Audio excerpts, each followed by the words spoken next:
समाजातील काही लोकांची हलाखीची परिस्थिती पाहून पुणे येथील कोथरूड येथे असलेल्या प्रतीक्षा मोरे यांचा जीव कासावीस होत असे। केवळ पैशाअभावी आपल्या न्याय हक्कापासून वंचित असलेल्या या लोकांची मदत करण्याच्या या उद्देशाने प्रतीक्षा मोरे यांनी काही तरुण बरोबर घेत आपल्या कर्तव्याच्या माध्यमातून समाजकार्याचा विडाच उचलला आहे। समाजामध्ये काही लोकांची अशी परिस्थिती आहे की त्यांना एक वेळचे अन्न खाणे मुश्किल होते। अशा परिस्थितीत शिक्षणाचा खर्च तसेच दवाखान्याचा खर्च त्यांच्या आवाक्याच्या बाहेर जातो। त्यामुळे ते आपल्या न्याय हक्कापासून वंचित राहतात। पुणेसारख्या शहरात धकाधकीचे जीवन जगत असताना स्वतःच्या आरोग्याकडे लक्ष द्यायला वेळ नसतो। मग गोरगरीब आणि गरजू लोकांकडे कोण लक्ष देणार?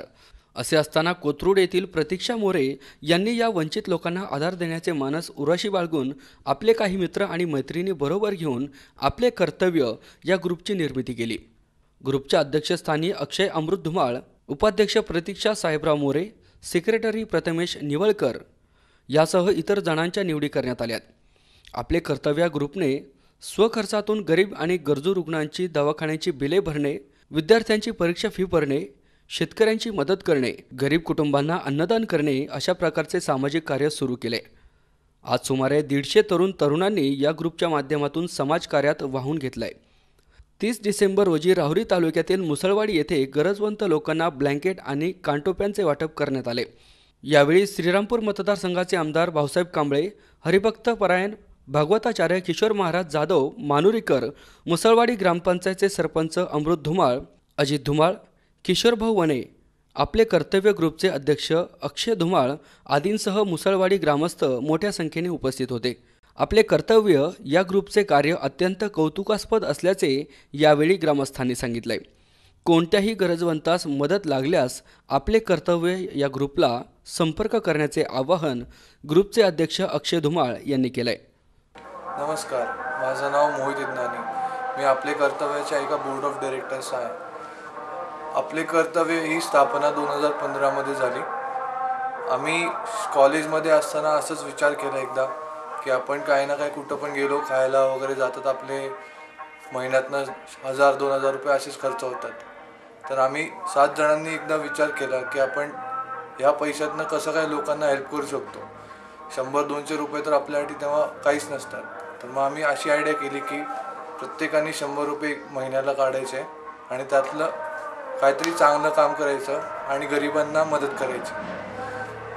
कारण आम्ही असा विचार केलेला की आपण खायला वगैरे जातो, पार्टी करतो, त्यातनं आपल्याला सुख मिळतं, पण आपण जे सोशल सर्व्हिसमधनं आपलं जे सुख मिळतं ते अमूल्य आहे। आपण ते कुठेही विकत घेऊ नाही शकत। त्याच्यामुळं आणि आपण जेव्हा हेल्प करतो लोकांना त्याचा जो आनंद मिळतो तो खूपच वेगळा असतो। तर आम्ही बरेच ॲक्टिव्हिटीज केलेत आत्तापर्यंत। त्या ॲक्टिव्हिटीजबद्दल आमचे फाउंडर अक्षय धुमाळ तुम्हाला सांगतो। नमस्कार, माझं नाव अक्षय धुमाळ, मी आपले कर्तव्य या ग्रुपचा फाउंडर आहे। बेसिकली 2015 मध्ये आम्ही जेव्हा कॉलेजमध्ये होतो त्या टाईमला मला एक आयडिया आली की आपण एक चांगलं काम करण्याची एक ग्रुप सुरू करावा। त्याप्रमाणे आपल्याला त्या ग्रुपनुसार आपण एक चेन चांगली बनवू शकते चांगल्या कामांची, आणि प्लस प्रत्येक महिन्याला चांगलं काही ना काहीतरी कुठे ना कुठेतरी काम होऊ शकते। त्यामुळे अशा पद्धतीने आम्ही हा आपले कर्तव्य, हा ग्रुपचंच नाव आपले कर्तव्य असं ठेवलं आहे। आमचा एक रजिस्टर्ड NGO आहे। आम्ही पुण्यामध्ये काम करतो, पण फक्त पुण्यातच नाही तर आम्ही पूर्ण महाराष्ट्रामध्ये आत्तापर्यंत काम केलेलं आहे। आमचे सगळा जो ग्रुप आहे तो पुण्यामधला आहे। आत्ता एक 100 ते 150 लोकांचा आमचा ग्रुप आहे।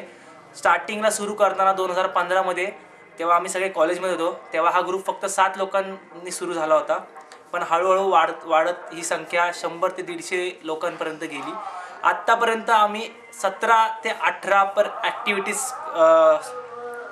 पूर्ण महाराष्ट्रभर राबवल्या आहेत। जेव्हा 2015 मध्ये आम्ही सुरू केले आमचे ॲक्टिव्हिटीज, तर पहिली ॲक्टिव्हिटी जी आम्ही केली ती होती आपलं घर।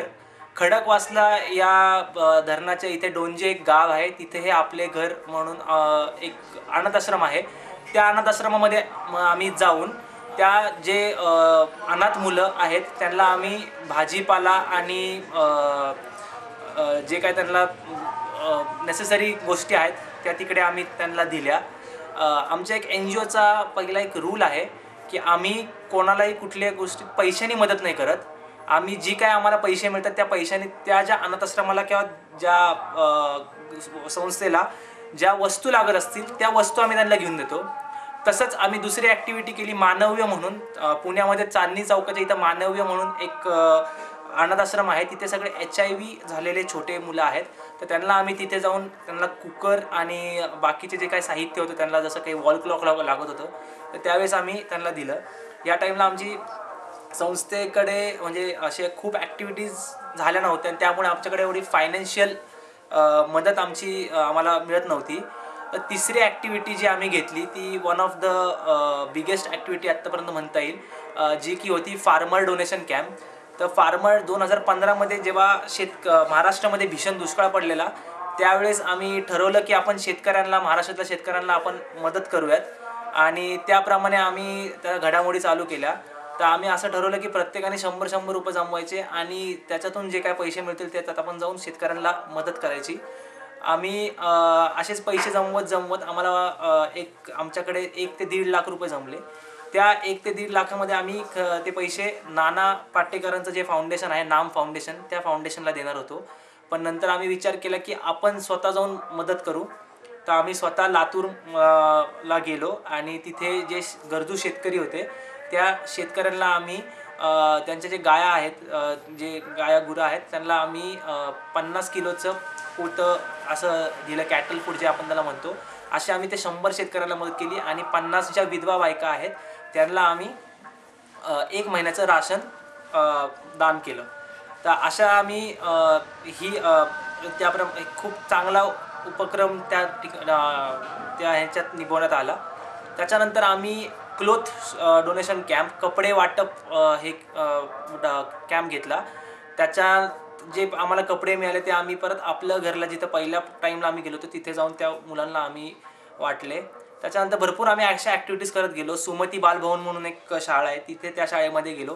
त्या शाळेमध्ये जाऊन आम्ही त्यांना मदत केली. त्याच्यानंतर ब्लड डोनेशन कॅम्प, रक्तदान शिबिर, हे आम्ही कुमार परिसर कोथरूडच्या इथे आम्ही राबवलं. तिथे जवळजवळ 150 ते 200 बाटल्या आमच्या रक्तदानाला आम्हाला मिळाल्या. सगळ्या मेंबर्सनी त्यांचं हे केलं.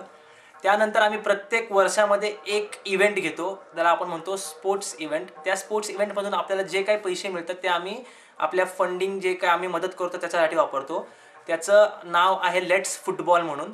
तर ह्या फुटबॉलला जेव्हा आम्ही इव्हेंट घेतो त्याचा आम्हाला भरपूर ठिकाणी स्पॉन्सरशिप्स पण येतात, जसे की जनता बँक किंवा जगदंबा हॉटेल, ह्या मोठे चांगले जे हे आहेत संस्था त्या आम्हाला त्याच्यासाठी स्पॉन्सरशिप देतात. आणि प्लस त्याच्यातून आम्हाला जे फीज वगैरे मिळतात, एंट्री फीज, त्याचा आम्ही चांगल्या कामासाठी उपयोग करतो. त्याच्यानंतर एक मुलगा होता, एक ॲक्टिव्हिटी केलेली सांगतो. त्याच्यात एक मुलगा होता सिंहगड कॉलेजमध्ये, त्याला फी भरायला पैसे नव्हते आणि तो लातूरचा होता. तर दुष्काळी भागातला असल्यामुळे त्याच्याकडे पैशाची अडचण होती आणि त्याला प्रॅक्टिकलला बसून देणार नव्हते. तर आम्ही सगळ्यांनी मिळून 1-2 दिवसामध्ये त्याची जी 40,000 रुपये फी भरायची होती त्याची आम्ही 2 दिवसात जमा करून सगळ्यांनी मदत करून सगळ्यांचा हातभार लागून ती फी आम्ही अशा प्रकारे भरली. त्याच्यानंतर HIV झालेले मुलं आहेत पंढरपूरमध्ये, पालवी नावाची संस्था आहे.